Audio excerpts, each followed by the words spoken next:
Right, hello everybody, just a quick update from me. I've started to regularly stream on Twitch. Now, you know what that means. You know what that means. You go on Twitch right now, type it in.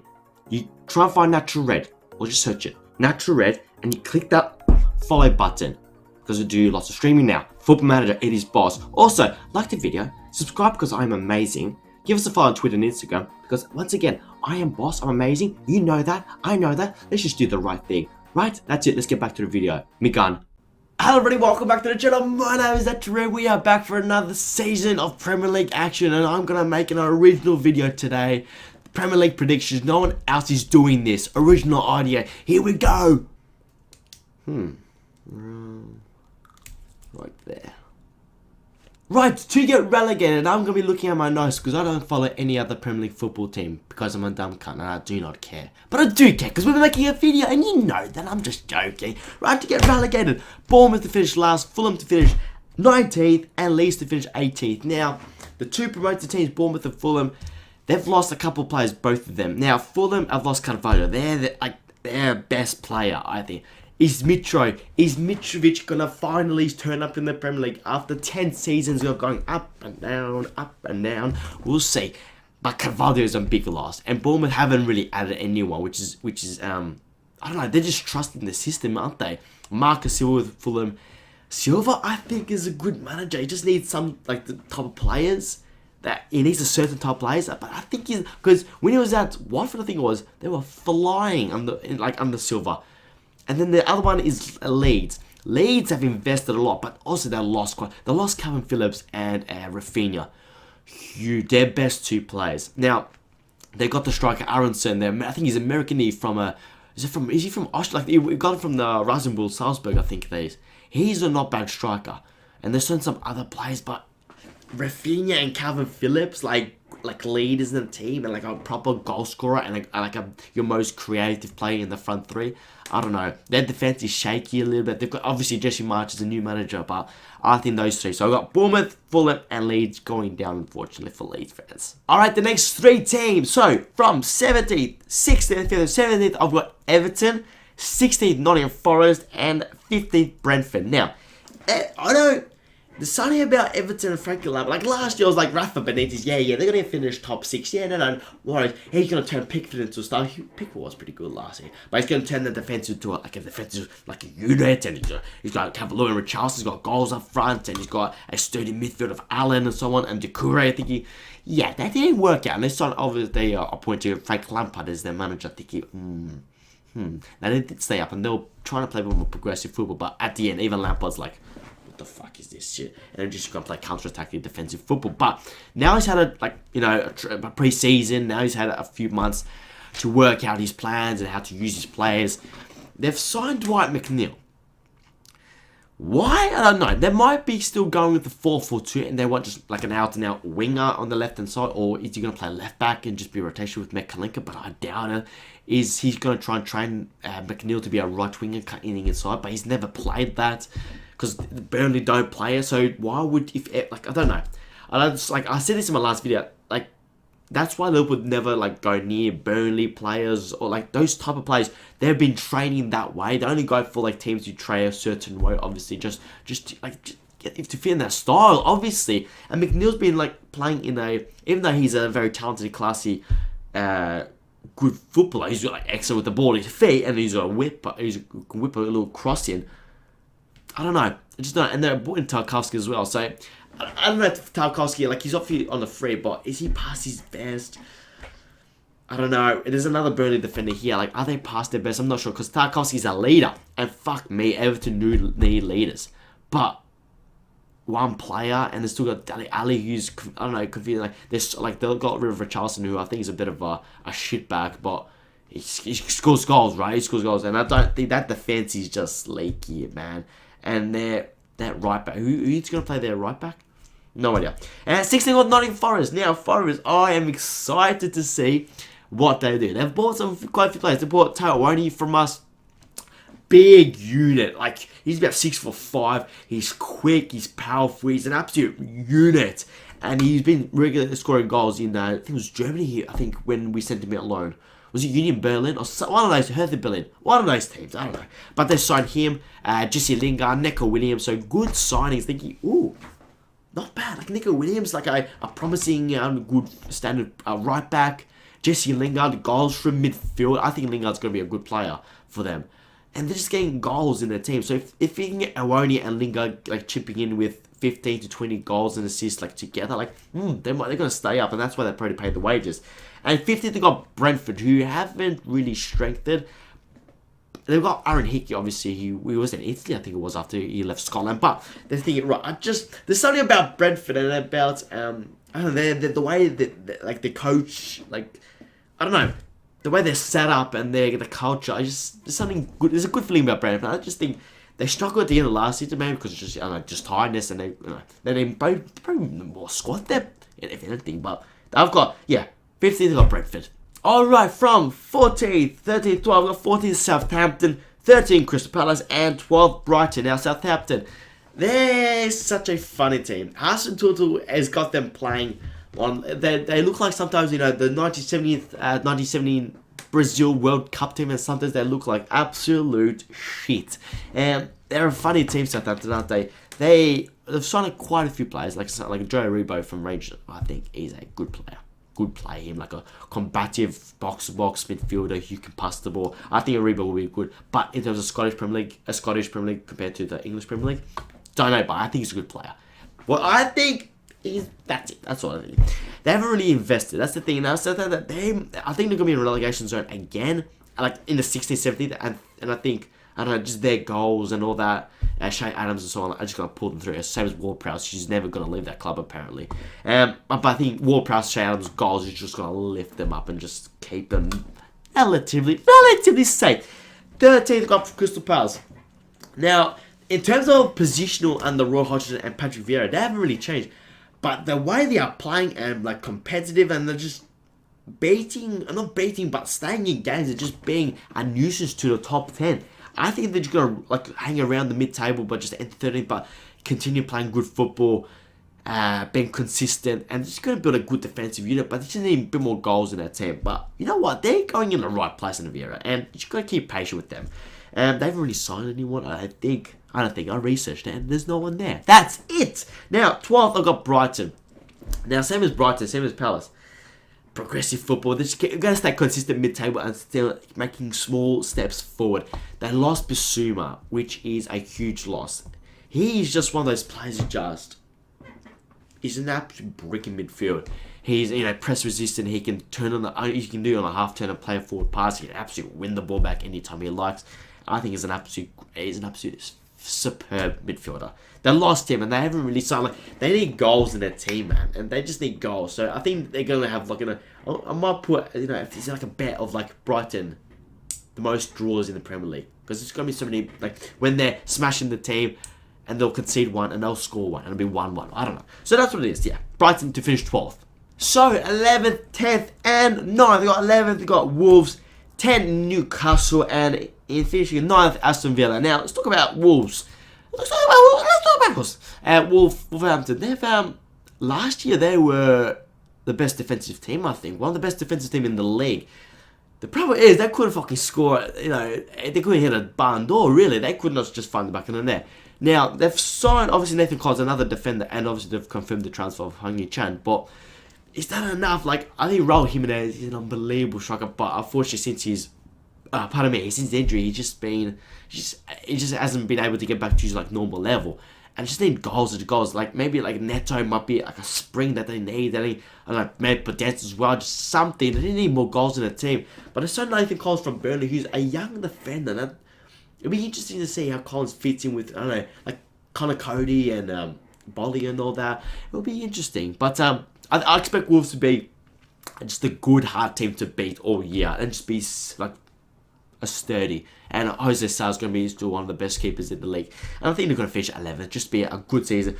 Newcastle in 10th. Now, they were, I think, the second best team in the second half of the season last year behind Liverpool. They're flying right now. But I put them in 10th because I think their adrenaline is slowly going to go down. And they're just going to play good mid-table Premier League football. They signed Nicky Pope, which they probably need to keep because the Brufke is always injured. And who's the other one? Was it Caldala, wasn't it? Was it Caldala? I'm not sure. But I obviously signed Sven Botman as well, another defender. I think you're right. They're just playing along nicely. And Bruno Gamara is an amazing player. And I think Chris Wood's going to get them 10 to 15 goals because I think he's a decent striker. Especially if you give him service in terms of Matt Target, whipping balls in and so on. So yeah, it'll be interesting to see where Newcastle, like, how they progress. But I think they'll be sound with mid-table, even though they want to be pushing a bit more faster. But just got to be patient with Eddie Howe. And I think they'll be right in 10th. And 9th, under Steven Gerrard's Villa, put him in 9th. They bought Diego Carlos, the centre-half from, I think he's a centre-half from Sevilla, and obviously confirmed Felipe Coutinho, and I think they're just going to be good. A good team.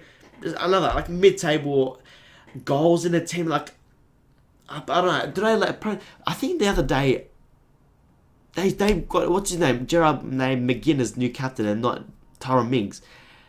That's the thing. Diego Carlos to replace Tyrone Mings. And if they can get the defense sorted, they're going to be a good team. But they got Emil Martinez, like an amazing keeper. Then their defense is shaky. And then midfield's pretty good. And forward's pretty good, but the defense is just crap. But maybe Diego Carlos lifts that. You never know. But I've got high hopes of Villa hanging around there, but just falling short at the end of the season. We're like, okay, we're just bloodying the kids now. And they've got that young kid who's an absolute star. What's his name? But I know for a fact he's a star. Alright, from 8th, 7th, and 6th, I got West Ham finish 8th, Leicester in 7th, and Man United in 6th.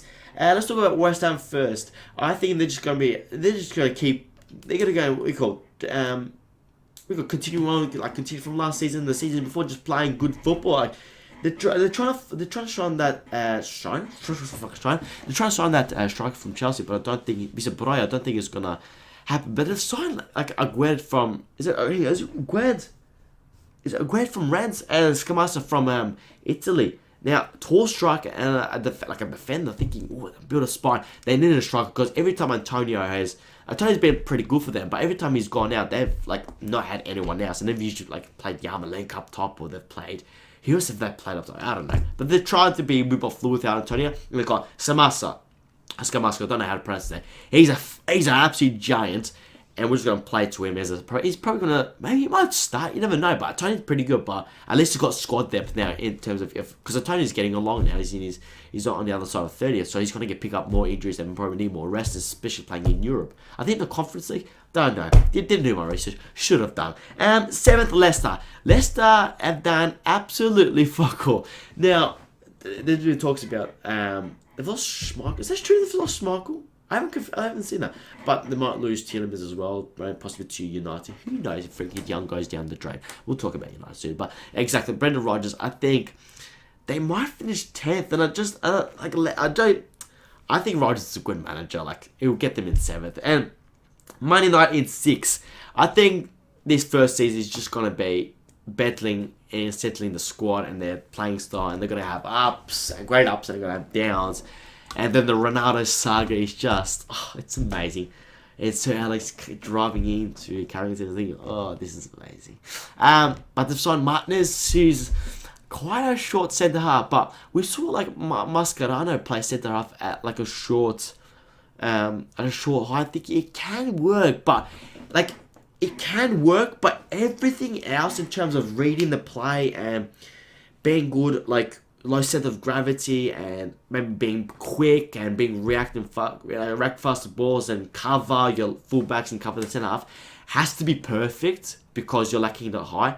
If it isn't, it'll be interesting because I don't know, Varane and Martinez, and I don't know if they're going to sign another centre half like Maguire and Lindelof. Surely, like, they're not that very good. And I don't know if Bailly's going to stay fit because I think Bailly is pretty good in his day, but he plays one world class game a season. But the way they've been playing in preseason, they're positive, right? And they're still going for De Jong. I don't get it. Like, you're trying to sign a player who doesn't fucking want to be there. And by all means, keep going, because it's fucking hilarious. Keep going. It's so good. It's so good. Right. And I signed Eriksen as well, but it'd be weird to see where Eriksen plays, because I think Eriksen's a fantastic player. But it'd be weird to see how he plays. But they still got Europe, so they're going to play games with Fernandes and Donny van de Beek, who's been alright preseason, has been great. But it's just the youth. It's just the youth that United trying to get excited about and so on. But it'll be interesting to see how they stack up. But I think they have lots of ups and downs, obviously, with an inconsistent team and a new manager, obviously. Alright, from now, we're going to the top 5 now. So from 5th, 4th, and 3rd. In 5th position, we've got Arsenal. 4th, Chelsea, and 3rd, Tottenham. Now, Arsenal, they've made some good signings, thinking, you know what, they're looking alright. Now, I'm loving what Arteta's building, like, from an outside, in terms of, like, the process. I'm loving it. They've signed 2 players from City. Now, they're not the best players, obviously. City's Zinchenko, left back, and can play centre mid, and Jesus, like an attacker, but they're signing players who are winners. Like, yeah, Zinchenko's a winner. Like, versatile players, like Jesus can play everywhere in the front 3, and Zinchenko can play midfield, plays in midfield for Ukraine, he used to play midfield obviously in his previous clubs, and play left back if you want to be a backup to Kieran Tierney, or who's the other one, is it Vieira who plays left? No, it's the centre midfielder. But in terms of like getting players in, and getting the Vieira from Porto, they're just signing good players. They're bulking up the squad. The youngsters, Smith Rowe, Saka, Martinelli, Nketiah, Odegaard. Like, they've got good players coming in, and they're like a younger defense. The only problem is because I put them in 5th and not in top 4, and they're gonna push for top 4. And I think this is why Chelsea gonna. Sorry if you can hear my chair creaking.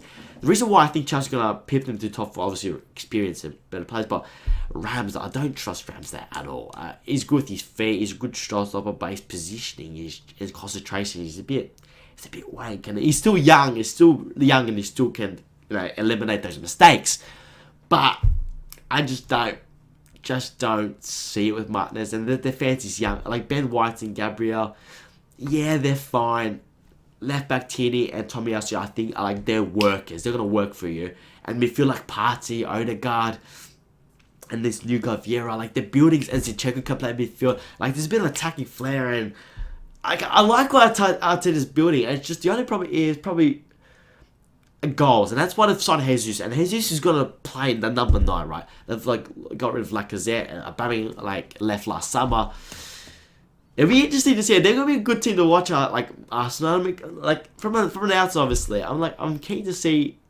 Arteta deserves to get top 4. And I think he's building a good team. In 4th, obviously, I've put Chelsea. Like I've said, they're losing players and experience. Now I don't know. Like they've lost Rudiger, like a proper good like leader and defender, and they can't play. And they lost Christensen as well. They can't play 2 at the back with Thiago Silva. So they got Koulibaly, and who else?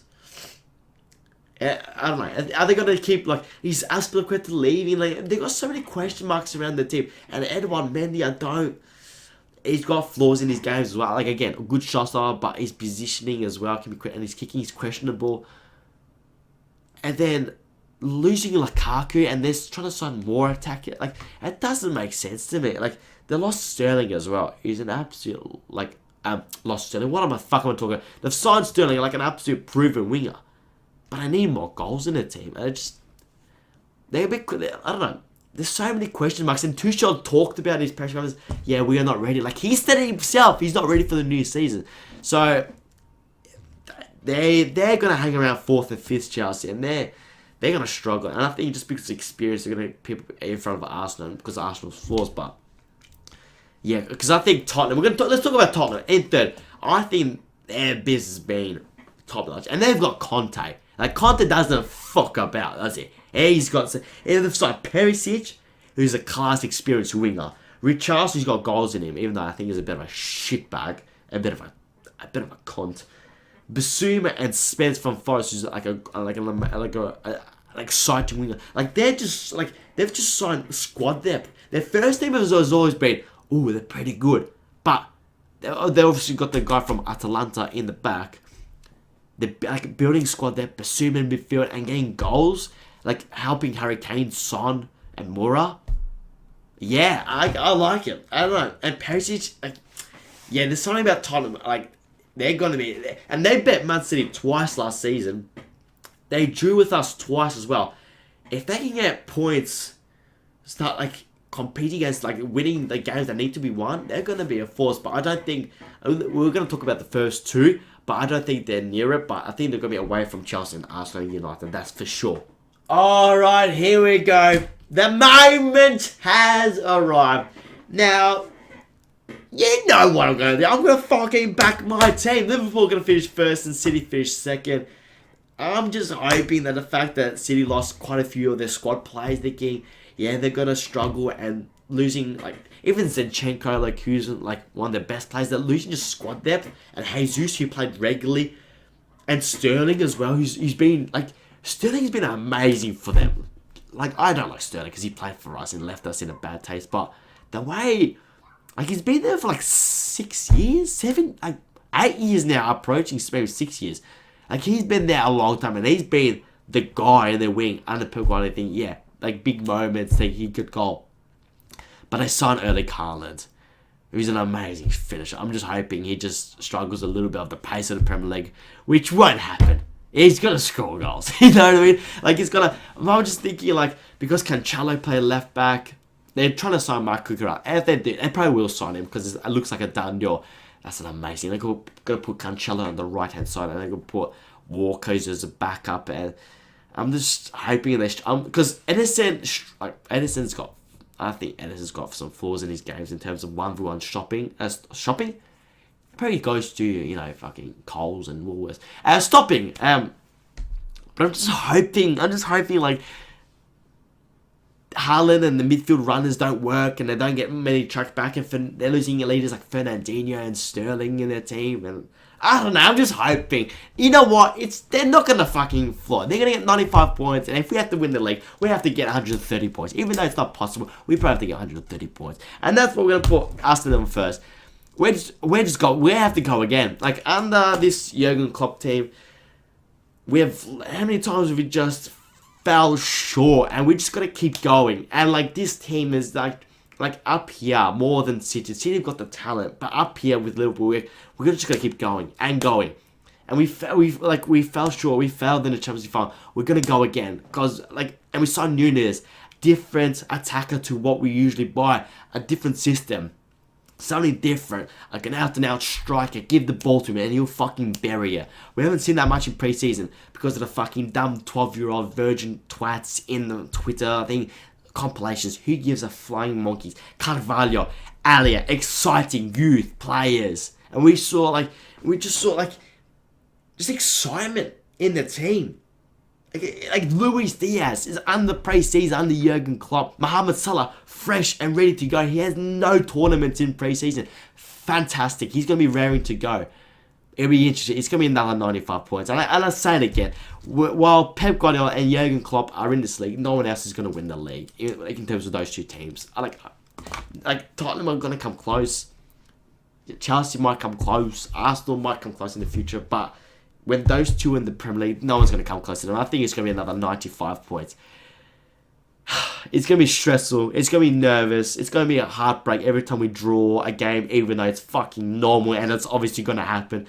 But so be it, right? We're going to finish first and City going to finish second. That's my guess. Or hope.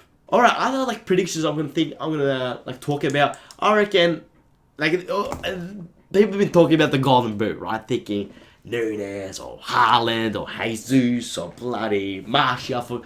It's going to be Mohamed Salah again, ladies and gentlemen. It's going to be. You know it. Mohamed Salah's going to score again. And he's going to be... Yeah, he's just going to go under the radar, as he usually is. And he won't make the team of the year because he's Mohamed Salah and he's the best in the world. And he's going to win the Ballon d'Or. Why not? Mohamed Salah's winning. Golden Glove, I'll put it to Alisson. More assists. Who do I think he's going to get the most assists this season? Do I think it'll be someone from Liverpool? Probably be Trent Alexander-Arnold, Kevin De Bruyne, Andy Robbo. I'll give it to Kevin De Bruyne. But I think De Bruyne's going to get 15 assists this season. I think Trent's going to get 14. We'll see. But with Nunes, a bigger striker, Trent whipping balls in. Underachievers, in terms of teams, underachievers, I think it'll be Everton, obviously. Overachievers, it might be Arsenal if they finish third. But would it be overachieving or it's just them going about their potential quicker? It'll be interesting. But We'll change it right there, right there. If you've enjoyed the video, like, subscribe, comment down below, and we'll see you later.